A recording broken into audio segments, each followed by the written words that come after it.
Hello everyone, happy Sunday. Welcome back po sa aming channel. So for today's video, of course, it's Sunday. It's grocery shopping day for our family. We're gonna have maybe a grocery shopping video sa Walmart and then grocery shopping haul. And then, i-share ko din pala sa inyo yung resulta ng visa tourist US visa application ng aking nanay kasi si Miss Evelyn nagtanong siya kung kumusta na daw ba yung US tourist visa application ng nanay ko. So, hindi ko talaga napigilang maiyak sa resulta. Kasi unfortunately, hindi siya nakakuha ng visa. Siyempre, nakaka-disappoint, no? Dahil alam naman namin yung kanyang intention is pure. Hindi naman talaga siya mag-immigrate dito. Magstay lang siya dito for yung allowed time, 6 months, and then babalik din siya ng Pilipinas.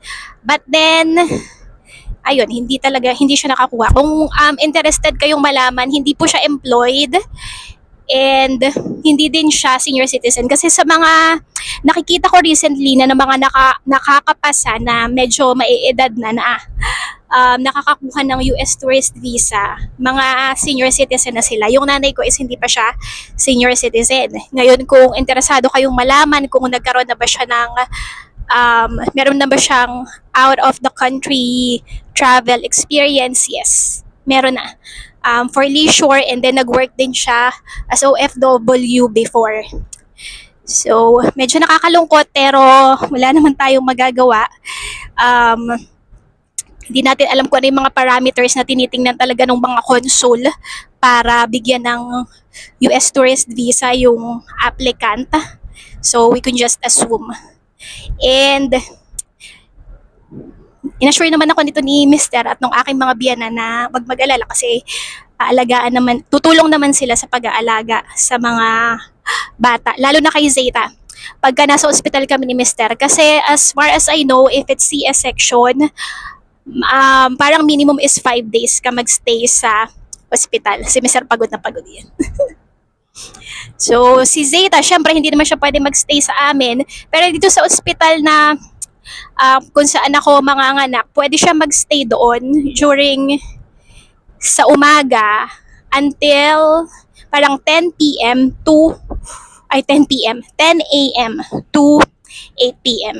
Tapos, ayun, uuwi na siya and siguro yung magiging setup is yung aking mom-in-law yung kasama niya sa bahay matutulog. Medyo nag-worry ako dahil hindi to sanay si Zeta na may ibang kasama sa bahay. Kumbaga pag matutulog, sanay siya na ako yung kasama niya o kaya si Mr. So, hindi pa namin alam kung paano ba yung gagawin namin. Siguro, ihatid muna siya ni Richie sa bahay, tapos aantayin matulog. Kasi 8 p.m. naman na yun. So, most probably, na siya, inaantok na siya nung time na yun. Kaya lang nag-worry din ako pagka magstay siya for, 1 week doon sa ospital. Dahil syempre, ospital yun. Mas prone sa mga sakit. So, titingnan pa namin. And, ayun, yun yung resulta ng kanyang visa application. Wala naman tayong magagawa kundi tanggapin na lang. So, yung next step namin, hindi pa namin alam para sa kanya. Siguro, hindi pa namin alam. Babalitaan na lang namin kayo. So, yeah, let's go to Walmart.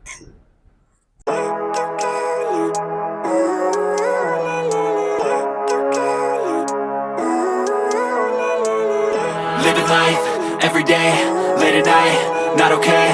All I want, and I pray, all I need are some better days. Fuck me, I'm looking in the mirror, so foggy, but I've never seen clearer. I don't really think anyone can save me, and honestly I'm not really sure I want saving. I like to be my own worst enemy. There's no risk if you don't try at anything, so I'ma just keep buying everything. See you in the next life, have to be a better me. I don't think that my head's on straight, gotta flip it and grip it and go and get an x-ray. What's wrong with me? I just feel weight pushing on my chest and it squeezes till I suffocate. Better change my mindset, meditate. It's pretty cool that I'm alive and have better days. I could walk, see, hear, I should celebrate. Think I could change my mind, maybe elevate. Alright, syempre andito na naman kami sa mga toys para kay Zeta. Niisip ko kukuhaan ko ng ganito si Zeta. Are you happy with your new binky? Tapos na kaming mamili dito sa Walmart. And maganda yung weather ngayon. Kaya lang mahangin. Muntik na akong mailipad ng hangin. Walang harong biro talaga. Muntik-muntikan na talaga akong matumba dyan. Sa sobrang lakas ng hangin. Punta kami ngayon dun sa gas station. May yung nagbebenta sila nung donuts doon. Masarap siya. Doon kinuha ni Mr. yung donuts last time. So kukuha ulit It's only kami. if I can find their menu. Ha? I need to find their menu so I know what they have. So, i-check niya pala muna kung makita niya yung menu. Kasi gusto niya siya yung pipili. Kasi nung last time na bumili siya, what happened when you last... They gave us a bunch of crappy donuts. They gave us Boston cream, which are gross, and they gave us very ordinary things, not the good ones. They gave us all the ones that are not the good ones. So, ayun, yung temperature ngayon ay... Yung last na check ko is 14 degrees Celsius. But feels like 9 degrees Celsius, which is okay pa rin naman. And ilang days na lang. Today's the 16th.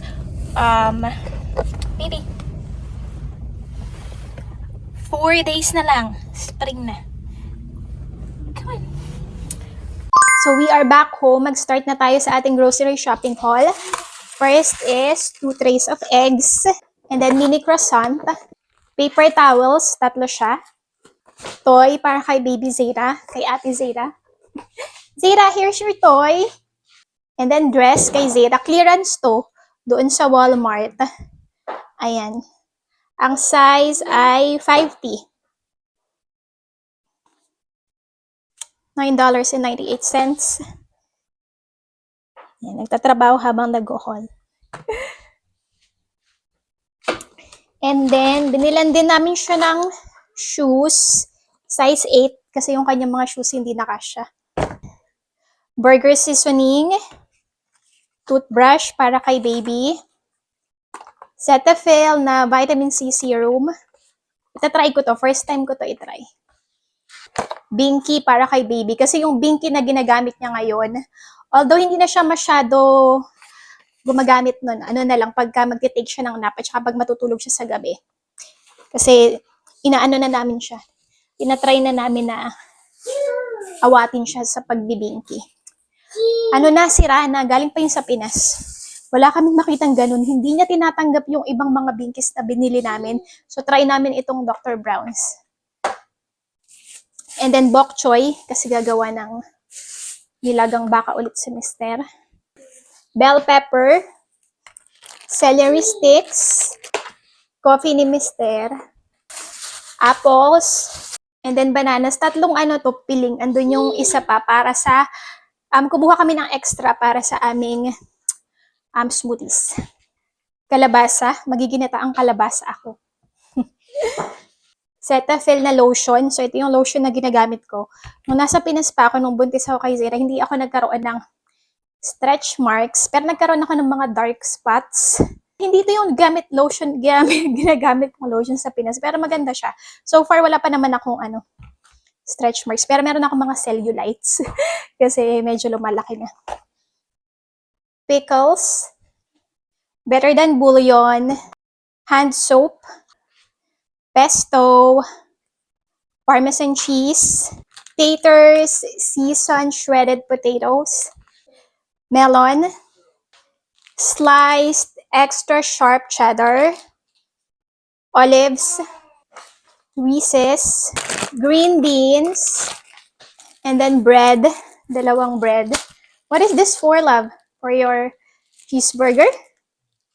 Ito yung gagamitin, Mister. Gagawa din siya ng cheeseburger. Grapes, strawberries, whole milk, mangoes, bacon, isa pang hand soap, ground beef, and then this, what is this? Is this beef, love? The other one? Hoy! Ito yung para sa dilagang baka, yung sa kabila. And 2-pack ng sausages, fruit punch juice, avocados, and then Johnson Cotton Touch Newborn Wash and Shampoo, and 2 peanut butter. Yung isa para kay Mister, pag sa work niya, yung isa para sa akin. Yan lang yung pinamili namin for this week. And ang total niya ay Bakit ganun? Parang mas mahal siya. $317.26. Sabi ni Mr. ang mamahal daw kasi itong aking mga ano, mga kung anik-anik sa katawan at sa mukha. So, ayan, put away ko lang ito. And then, see you later. So, dito kami ni Zeta. Ngayon, kung interesado kayong malaman kung ano ba yung mga questions na tinanong sa nanay ko nung interview niya doon sa Manila US Embassy, isa lang yung tinanong sa kanya, are you employed? And then, yun na. Siguro kasi, hindi ko alam ha, again, hindi talaga natin alam kung ano ba yung mga parameters nitong mga consul na to para mag-decide kung i-issuehan ba nila ng tourist visa yung applicant or hindi. So siguro dahil hindi pa siya senior citizen. Kasi bago nagpa-interview yung aking nanay, talaga nanood ako sa YouTube ng mga interview experiences, and karamihan ng mga unemployed na matatanda na na-issuehan ng visa is mga senior citizen. So yung nanay ko kasi, magsi-senior citizen pa lang siya this year sa July. Eh yung kanyang interview, February. So last month. So hindi pa talaga siya senior citizen. So ayun, yung nangyari. But then again, una syempre nakaka-disappoint dahil syempre alam naman namin yung kanyang intention dito. But then, everything happens for a reason. So, wala tayong ibang magagawa kundi tanggapin na lang siya. Say hi, everyone!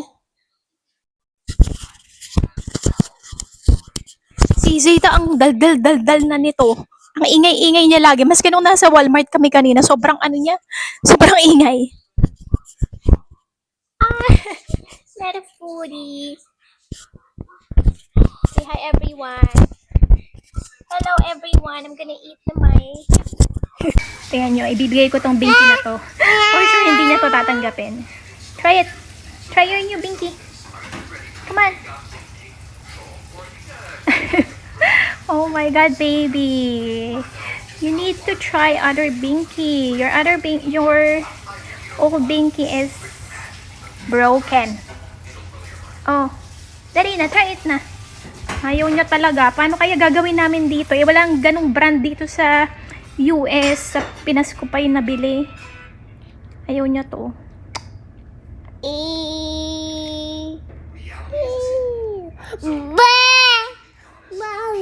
You want this? Do you like this? No? Ay, naku, baby.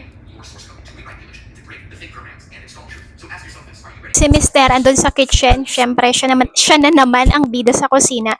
So tatapusin ko na yung vlog dito. Maraming salamat po ulit sa pagsuporta sa aming YouTube channel. Thank you so much for watching and see you again next time. Bye! Baby, say bye-bye. Say bye. Say bye-bye, everyone.